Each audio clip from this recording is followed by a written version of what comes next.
बिल्कुल, क्यों नहीं रहेगी दावेदारी हमारी। सिवान पहले भी हमारा रहा है। सर, बात किया जाता है लोकसभा की जा रही है। बीते कई 90 के दशक के बाद आज तक ये सीट कहीं ना कहीं राजद के खाते में गया है। ज्वाइंट में कांग्रेस रहती है बट राजद के खाते में जाता है।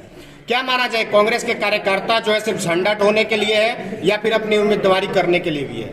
आज की जो मीटिंग का आयोजन किया गया, इसमें प्रस्ताव पारित किया जा रहा है लोकसभा सिवान को लेकर। प्रस्ताव एक लाया गया था जो कि कहीं ना कहीं तिवारी जी के द्वारा उठाया गया कि आपको यहाँ से एमपी चुनाव के लिए कहीं कैंडिडेट के रूप में, तो क्या अगर ये जो यहाँ के जो भी आपके पार्टी के प्रखंड अध्यक्ष है, कार्यकर्ता है या फिर आम आवाम है, अगर चुनाव लड़ाती है या फिर प्रस्ताव भेजती है तो चुनाव लड़ने के लिए आप तैयार हैं?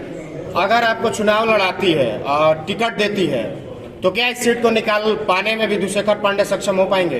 अगर अध्यक्ष को दावेदारी दी जाती है, खासतौर से राहुल गांधी भी युवा है और यहाँ के वर्तमान बिहार के प्रदेश के अध्यक्ष भी युवा है, युवाओं की बात की जाती है, आप कन्हैया कुमार के काफी क्लोज कहने का एक फ्रेंड के रूप में जाने जाते हैं। अगर अध्यक्ष जी को यानी कि वर्तमान अध्यक्ष विधुशेखर पांडे को यहाँ से टिकट मिलता है तो क्या युवाओं का जनसमूह आपके साथ जो चलता है या फिर है वो कहने का परिवर्तन होगा वोट के?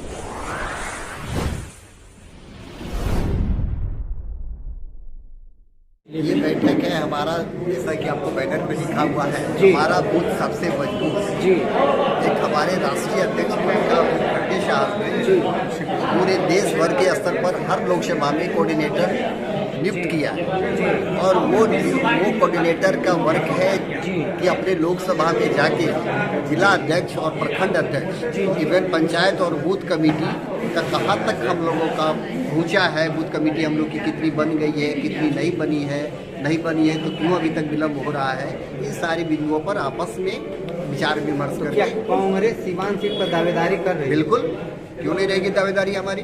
सिवान पहले भी हमारा रहा है।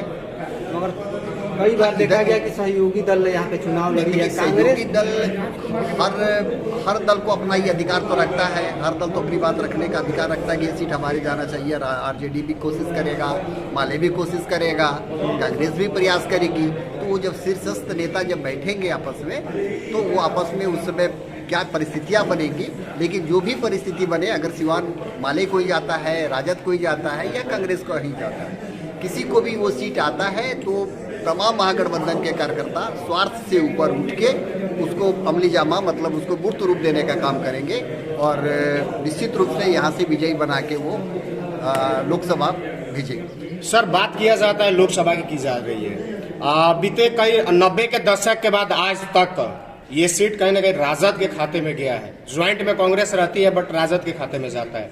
क्या माना जाए, कांग्रेस के कार्यकर्ता जो है सिर्फ झंडा ढोने के लिए है या फिर अपनी उम्मीदवारी करने के लिए भी है?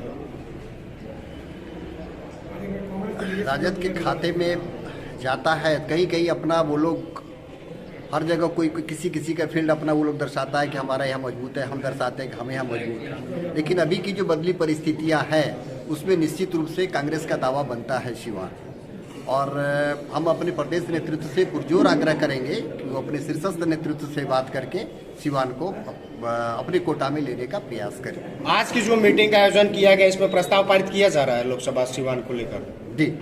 किसके नाम से? पर्टिकुलर नाम नहीं है, वो पहले सीट आ जाए फिर आपस में हम लोग बैठ के कौन अप्रोप्रिएट कैंडिडेट रहेंगे जी, ये कौन अप्रोप्रिएट कैंडिडेट रहेंगे वो तो बात का चीज़ रहा। पहले तो ये सीट हमारे खाते में आए, अभी तो सीट की लड़ाई लड़ी जा रही है। भाई सारे लोगों का भावना है कि नहीं कांग्रेस यहाँ से लड़े सिवान से, ये भावना हम प्रदेश नेतृत्व को पहुँचा दें। सर, लगातार बीजेपी आपके पार्टी के विधायकों में सेंध मार रही है, लगातार आपके विधायक टूटते जा रहे हैं। हाँ, हमारे विधायक टूट रहे हैं सर। आपको एक चीज़ बताइए कि अभी राज्यसभा का चुनाव ठीक है, या इसके पहले अविश्वास प्रस्ताव आया गया, उसमें आपने देखा होगा कि भाजपा भी टूट रही थी, जदयू भी टूट रहा, लेकिन कांग्रेस कहीं से भी नहीं टूटी। अब कुछ जगहों पर कहीं घनबल का, कहीं सीबीआई का, कहीं ईडी का, इस तरह का कुछ भयादोहन करके कुछ विधायकों को तोड़ लेने से जनता तो सब कुछ देख रही है ना। अगर 2 विधायक हमारे चले जाते हैं और जनता कहती है कि नहीं ये गलत हुआ है, आज भी जनता गलत कर रही है, जाके देख लीजिए विक्रम में क्या स्थिति है। हमारे जो विधायक गए हैं माननीय सिद्धार्थ साहब, सौरभ सिद्धार्थ जी, वो विक्रम में उनको मतलब चलना मुश्किल हो गया है।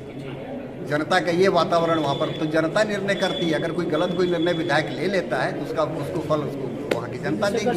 शेखर सर, कल आपके प्रदेश अध्यक्ष आए थे तो क्या बातें चली, क्या उनका निजी प्रोग्राम था कि अंदर ही अंदर कुछ और कार्यक्रम चल रहा है? नहीं, बिल्कुल विशुद्ध निजी कार्यक्रम था। कार्यकर्ताओं ने अपने मन की बात उनसे कही, तो ये कार्यकर्ताओं और उनके बीच की बात है, यह सार्वजनिक करने की बात नहीं है। लेकिन ये जो उनका कार्यक्रम था वह विशुद्ध व्यक्तिगत था और उनको बाबा महेंद्र नाथ के दर्शन करने थे और ब्रजेश जी और प्रद्युमन जी के यहाँ जाना था। कोई राजनीति की बात नहीं थी। 30-35 सालों से देखा जाए तो आरजेडी के ही खाते में ये सिंहवान संसदीय क्षेत्र रहा है, तो क्या आपको लगता है कि कांग्रेस को भी एक बार चांस देना चाहिए ताकि कांग्रेस यहाँ पे मजबूत हो, क्योंकि कार्यकर्ताओं में बहुत ही मनोबल डाउन हुआ है कार्यकर्ताओं का? देखिए, शुरू में यह कांग्रेस की ही सीट रही है, लेकिन बदली परिस्थितियों में गठबंधन धर्म का पालन करते हुए कांग्रेस पार्टी ने इस सीट की कुर्बानी दे दी। अभी की जो स्थिति है उसमें कांग्रेस पार्टी ही आज ऐसा दल है जो सीमांत सीट को जीत सकता है। लेकिन गठबंधन तो गठबंधन होता है, उसमें हमारे जो केंद्रीय नेतृत्व के लोग हैं वे लोग जो निर्णय करेंगे और जिसको भी उम्मीदवार देंगे, जिस दल की उम्मीदवारी होगी, कांग्रेस कार्यकर्ता जी जान लगाकर उसको जिताएंगे। बात किया जा रहा था यहाँ पे कुछ देर पहले प्रस्ताव एक लाया गया था जो कि कहीं ना कहीं तिवारी जी के द्वारा उठाया गया कि आपको यहाँ से एमपी चुनाव के लिए कहीं कैंडिडेट के रूप में, तो क्या अगर ये जो यहाँ के जो भी आपके पार्टी के प्रखंड अध्यक्ष है, कार्यकर्ता है या फिर आम आवाम है, अगर चुनाव लड़ाती है या फिर प्रस्ताव भेजती है तो चुनाव लड़ने के लिए आप तैयार हैं? हम पार्टी के एक सिपाही हैं।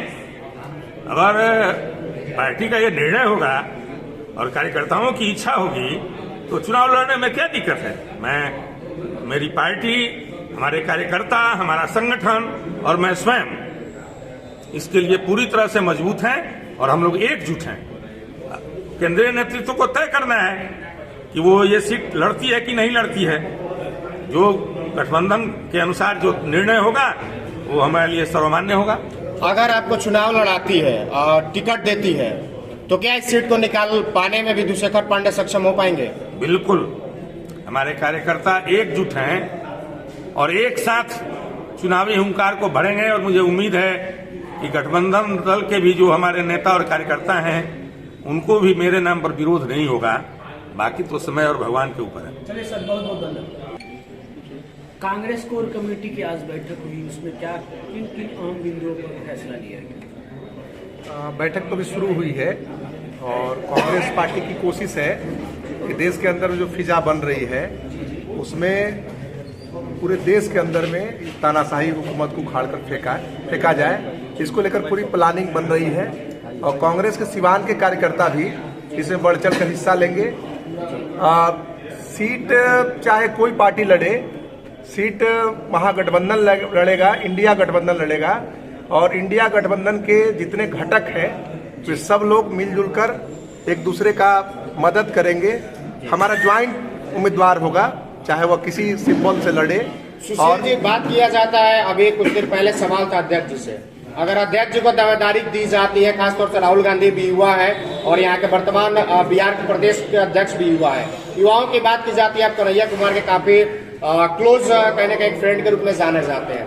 अगर अध्यक्ष जी को यानी कि वर्तमान अध्यक्ष विधुशेखर पांडे को यहाँ से टिकट मिलता है तो क्या युवाओं का जनसमूह आपके साथ जो चलता है या फिर है वो कहने का परिवर्तन होगा वोट के रूप में? निश्चित तौर पर कांग्रेस पार्टी को सीट मिलता है या महागठबंधन किसी घटक को, इंडिया गठबंधन किसी घटक को मिलता है, जब प्रत्याशी चाहे जो भी हो, यह सीट जिताकर हम लोग भेजने का काम करेंगे।